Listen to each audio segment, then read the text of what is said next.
नमस्कार, हमारे YouTube channel में आपका स्वागत है। दोस्तों, आज जो हम कुछ नए टॉपिक के साथ बात करने जा रहे हैं, क्योंकि बहुत सारे डिमांड आ रहे थे नाइट गार्ड के बारे में।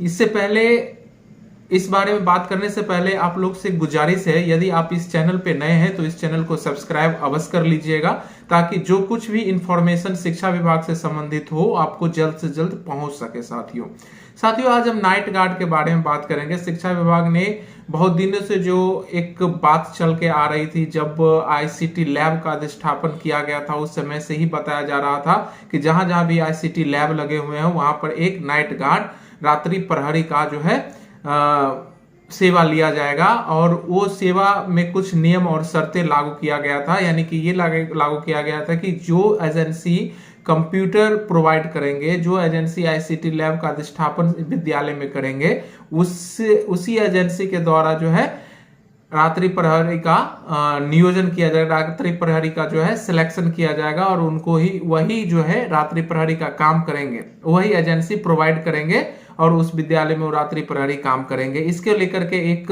लेटर जारी किया गया है साथियों। ये करीब 3 पेज का है और ये वीडियो थोड़ा सा लंबा हो सकता है, आप वीडियो में बने रहिए। क्या कुछ लेटर में बताया गया है वो आपको हम सारी जानकारी इस लेटर के माध्यम से बताएंगे इस वीडियो में।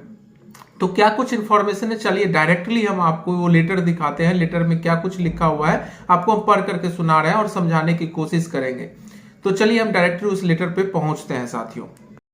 तो साथियों, यहाँ पर आप देख पा रहे होंगे जो हम आपको डायरेक्टली इस लेटर के माध्यम से स्क्रीन पर दिखा रहे हैं। इस लेटर में आप देख पा रहे होंगे जो ये संकल्प करके दिखा रहा है, संकल्प लिया गया है, संकल्प का एक लेटर है जो कि आपको 30 अप्रैल 2024 को निकाला गया है और पत्रांक संख्या 12 है। विषय बताया गया है माध्यमिक विद्यालयों में रात्रि प्रहरी की व्यवस्था करने के संबंध में बताया गया है और ये कुछ इसमें टर्म एंड कंडीशन भी दिया हुआ है, जो सारी चीज हम इसमें आपको कवर करेंगे इस वीडियो के माध्यम से साथियों। तो यहाँ पर आप देख रहे हैं लिखा हुआ है, राज्य के सभी सरकारी विद्यालयों में पर्याप्त बेंच डेस्क की आपूर्ति, बल्ब पंखों की व्यवस्था, पेयजल, समरसेबल पंप, एमडीएम हेतु थालियां, बर्तन, ये सारा चीज जो है आईसीटी लैब, स्मार्ट क्लास के तहत टीवी, स्मार्ट बोर्ड, बू मॉडल के तहत कंप्यूटर की व्यवस्था की गई है। इन विद्यालयों में सृजित व्यवस्थित की गई परिसंपत्तियों की विद्यालय संचालन अवधि में प्रयोग एवं देखभाल तो हो ही जाता है, परंतु रात्रि में इनके सुरक्षा का कारागार व्यवस्था नहीं किया गया। यानी कि ये कह रहे हैं जितने भी स्कूल के जितने भी चीज हैं वो सारा चीज का सुबह में, दिन में, यानी कि जो स्कूल विद्यालय चलती है वहां पर तो ठीक ठाक रहती है, लेकिन उसका जो व्यवस्था किया गया, उन जो संपत्ति है, विद्यालय की संपत्ति है, वो रात्रि में वो ऐसे ही रहते हैं। उनको देखभाल करने के लिए कोई ऐसा नहीं है जिसका रात्रि प्रहरी का होना है, व्यवस्था करना है। दूसरा में लिखा है रात्रि प्रहरी के वर्तमान व्यवस्था, वर्तमान में जो रात्रि प्रहरी हैं उनको 5000 प्रत्येक माह दिया जाता है, जो कि 2023-24 में आपको यहाँ पर देख रहे हैं 5921 ऐसे विद्यालय हैं जहां पर रात्रि प्रहरी अभी काम कर रहे हैं, आंशिक तौर पर काम कर रहे हैं और उनको जो है 5000 की तनख्वाह दिया जा रहा है। इसके अतिरिक्त जो है 2023-24 में 3818 ऐसे माध्यमिक विद्यालय है जहां आईसीटी लैब का स्थापन किया गया था। आईसीटी लैब जो 2023-24 में 3818 माध्यमिक विद्यालय में लगाया गया, जिसमें रात्रि प्रहरी की व्यवस्था उसी एजेंसी के माध्यम से की गई थी। जो एजेंसी जो 3818 स्कूल में कंप्यूटर लगाए थे उनके द्वारा ही रात्रि प्रहरी का किया गया, लेकिन उसका जो है भुगतान 10,000 प्रति माह उनको दिया जाना है। इसके तहत यदि कोई कंप्यूटर चोरी होता है तो उस उक्त एजेंसी का जिम्मा होगा, यानी कि वो रात्रि प्रहरी जो दिया गया था उसी एजेंसी के माध्यम से। इस बीच अगर किसी चोरी की घटना घट जाती है, कंप्यूटर की घटना घट जाती है चोरी होने का, तो वो उस एजेंसी का ही जवाबदेही होगा। तीसरा पॉइंट इन्होंने लिखा है मध्य विद्यालय में रात्रि प्रहरी की व्यवस्था, वर्तमान में विद्यालयों में रात्रि प्रहरी की कोई व्यवस्था नहीं है। राज्य में कुल मध्य विद्यालय 29,019 है, केवल उन्हीं मध्य विद्यालयों में रात्रि प्रहरी एजेंसी द्वारा रखा गया जहां पर आईसीटी लैब की स्थापना की गई। बू मॉडल के तहत आईसीटी लैब से युक्त मध्य विद्यालयों की कुल संख्या 889 है। 889 विद्यालय ऐसे हैं जहां पर बू मॉडल के तहत आईसीटी लैब लगे हैं और शेष जो है 28,201 मध्य विद्यालय जहां पर रात्रि प्रहरी का कोई व्यवस्था नहीं है। जो पहले जो लेटर निकाला गया था ये बताया गया था वो मॉडल के तहत जो कंप्यूटर लग रहा है आईसीटी लैब, वहां पर जो है रात्रि प्रहरी उसी एजेंसी के माध्यम से होगा, लेकिन उसका संख्या बहुत कम था, 889 था। वहीं पर जो है आईसीटी लैब के अंदर रात्रि प्रहरी का व्यवस्था किया गया, लेकिन शेष जो विद्यालय थे 28,201 वहां पर रात्रि प्रहरी का कोई व्यवस्था अभी तक नहीं है। उसी के बारे में इन्होंने बताया है। उपरोक्त आलोक में सभी मध्य विद्यालय में रात्रि प्रहर की आवश्यकता महसूस की गई है, क्योंकि अधिकांश मध्य विद्यालयों में पर्याप्त उपकरण, स्मार्ट क्लास, बेंच, डेस्क इत्यादि जो सामान रखे हुए हैं उसको देख रेख के लिए रात्रि प्रहरी की व्यवस्था किया जाना है। उन्होंने क में लिखा है मध्य विद्यालय में लगाए जाने वाले रात्रि प्रहरी की सेवा अंशकालिक होगी एवं इसके लिए एकमुश्त मानदेय भुगतान किया जाएगा। यानी कि विभाग जो है एक मुश्त जो 1 साल या 6 महीना जो होगा उसका एक बार में वो पैसे भुगतान करेंगे एजेंसी को। सभी विद्यालयों में हाउसकीपिंग एजेंसी द्वारा विद्यालय में शौचालय परिसर में साफ सफाई होती, सफाई कर्मी रखे गए हैं। इस कार्य हेतु एजेंसी का जो है चयन किया गया है साथियों। उसके बाद लिखा है जो सफाई 2-3 विद्यालयों में संबद्ध किया गया है, अतः उचित होगा कि उक्त सफाई कर्मी को जिन विद्यालय में सफाई की व्यवस्था विभाग द्वारा दिया गया उसमें किसी एक मध्य विद्यालय में रात्रि प्रहरी के रूप में रखा जाए। इसमें न केवल मध्य विद्यालय रात्रि प्रहरी मिल जाएगा अपितु एक सफाई कर्मी जो कि अत्यंत गरीब वर्ग से आते हैं 5,000 रुपये अतिरिक्त रूप से प्राप्त हो सकेंगे। यानी कि इनका कहना है जो सफाई कर्मी अभी हैं उनमें से ही किसी एक को जो है रात्रि प्रहरी के लिए भी सिलेक्शन किया जाए, ऐसा इनका कहना है। उपयुक्त के अतिरिक्त MDM योजना अंतर्गत विद्यालय में कार्यरत पुरुष रसोइया को भी आंचलिक रात्रि प्रहरी के रूप में रखने की अनुमति प्रदान की जाती है।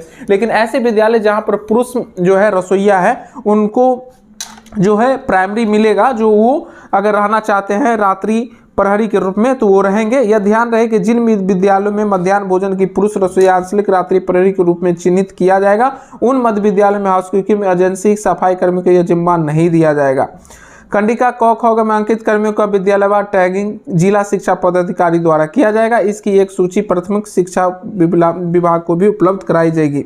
साथियों आप इसमें बने रहिए वीडियो में, क्योंकि थोड़ा सा लंबा होगा, क्योंकि सारा चीज़ जो हम आपको पढ़ करके समझाएंगे तो थोड़ा सा टाइम तो लगेगा ही। चयनित रात्रि प्रहरी को उनके ही गाँव के अवस्थित मध्य विद्यालय में कार्य करने की अनुमति नहीं होगी। ये सब टर्म एंड कंडीशन है। हाउसकीपिंग एजेंसी को इस हेतु प्रत्येक रात्रि प्रहरी के लिए 5,000 मासिक देय होगा, जिसमें सभी कटौती यथा GST, EPF, ESI service charge इत्यादि शामिल होंगे। 5,000 के लिए रात्रि प्रहरी के रूप में हाउसकीपिंग एजेंसी द्वारा एक वर्दी उपलब्ध कराई जाएगी जिसकी उनकी पहचान सहज हो सके। चयनित हाउसकीपिंग एजेंसी के माध्यम से ली जाने वाले अंशकालिक रात्रि प्रहरी की सेवा पूर्णतः अस्थायी व्यवस्था है। इसके लिए अस्थायी सेवा का दावा अनुमान्य नहीं होगा। आवश्यकता अनुसार इनके मानदेय के पुनरीक्षण विभाग द्वारा समय समय पर किया जा सकेगा। साथियों याद रहे, जो भी रात्रि प्रहरी यदि इस वीडियो को देख रहे हैं, जो उनको रात्रि प्रहरी में जाना है वो याद रखेंगे ये अस्थायी व्यवस्था है। ये अस्थायी सेवा के लिए आप दावा नहीं कर सकते हैं भविष्य में।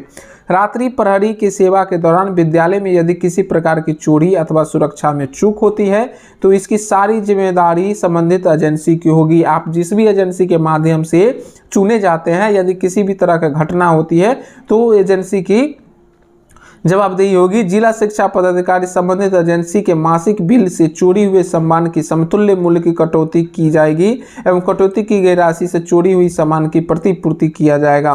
तो स्पष्ट है साथियों, यदि आप उसमें रात्रि प्रहरी के रूप में काम कर रहे हैं तो ये जैसे एजेंसी को विभाग द्वारा ये रिटर्न दिया जा रहा है उसी तरह से आपसे भी वो रिटर्न लेगा, ऐसा अनुमान किया जा रहा है।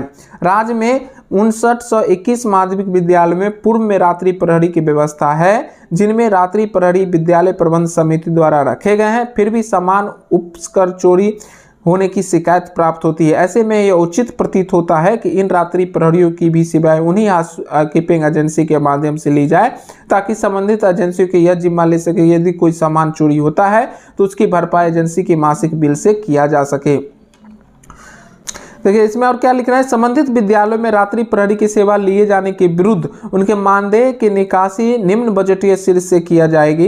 ये विभाग का है अपना। राज्य के माध्यमिक विद्यालय में रात्रि प्रहरी के मानदेय का भुगतान मांग संख्या 21, शिक्षा विभाग मुख्य शीर्ष 2202, सामान्य शिक्षा मुख्य, ये सब जो है ये विभाग के लिए है, आपके जानने की जरूरत नहीं है। उसका जो किस तरह से उसका पेमेंट किया जाएगा, किस सोर्स से पेमेंट किया जाएगा, ये सारा चीज़ उसमें आपको बताया गया है इस लेटर में। राज्य के माध्यमिक उच्च माध्यमिक विद्यालय में जो पूर्व से अधिष्ठापित है रात्रि प्रहरी के मानदेय का भुगतान विद्यालय के विद्यालय कोष में जमा राशि से किया जाएगा। यदि विद्यालय कोष में राशि की उपलब्धता है तो संबंधित जिला शिक्षा पदाधिकारी राशि की अधिसूचना विभाग को कर सकते हैं। यह आदेश तत्काल प्रभाव से लागू होगा। उक्त पर सक्षम प्राधिकार अनुमोदन प्राप्त है। साथियों, ये 10 पॉइंट कुछ थे जो आपको हम रात्रि प्रहरी के लिए बताया गया है, जो 10 प्रभार में अब जो है ये सुनिश्चित हो चुका है कि अब जितने भी विद्यालय हैं सभी विद्यालय में रात्रि प्रहरी का काम लिया जाएगा। तो साथियों, यही कुछ आपने जो अभी जो लेटर देखा था, ये 3 पेज के लेटर थे और मैंने आपको सारी जानकारी इस वीडियो के माध्यम से देने की कोशिश की है। जो भी रात्रि प्रहरी में यानी चयनित होना चाहते हैं तो हाउसकीपिंग का जो व्यवस्था अभी किया गया है, जो सभी विद्यालयों में हाउसकीपिंग के लिए जो आदमी आ रहे हैं, जिस भी एजेंसी के माध्यम से सिलेक्शन हुआ है, यदि आप करना चाहते हैं नाइट गार्ड का काम तो आप उस हाउसकीपिंग वाले जिस भी आप एरिया में है उस एरिया में जो हाउसकीपिंग की एजेंसी काम कर रही है उनसे आप संपर्क कर सकते हैं। उस संपर्क करने के दरमियान आपका यदि चयन होता है तो आप चयन में इसमें प्राथमिकता दी गई है। यदि उस विद्यालय में रसोईया अगर पुरुष है तो पुरुष को पहले प्राथमिकता दी जाएगी रात्रि प्रहरी के लिए। यदि हाउसकीपिंग में पहले से वो कार्यरत है तो उनको पहले प्राथमिकता दी जाएगी, वो वही उसमें से एक रात्रि प्रहरी का काम करे। आपको पहले भी बताया गया है जो पहले से जो भी रात्रि प्रहरी कार्य कर रहे थे उनका 5,000 मानदेय है, लेकिन अभी जो एजेंसी के माध्यम से रात्रि प्रहरी काम करेंगे उनका 10,000 रुपए का मानदेय देने का योजना बन रही है। साथियों, तो आशा करते हैं आपको ये सारी जानकारी मिली होगी और अच्छा भी लगा होगा। तो ज्यादा से ज्यादा इस वीडियो को लाइक और शेयर कर दीजिए साथियों, ताकि सभी जितने भी रात्रि प्रहरी के लिए इंतजार कर रहे हैं तो उन सभी को ये जानकारी मिल सके। चलिए, धन्यवाद साथियों।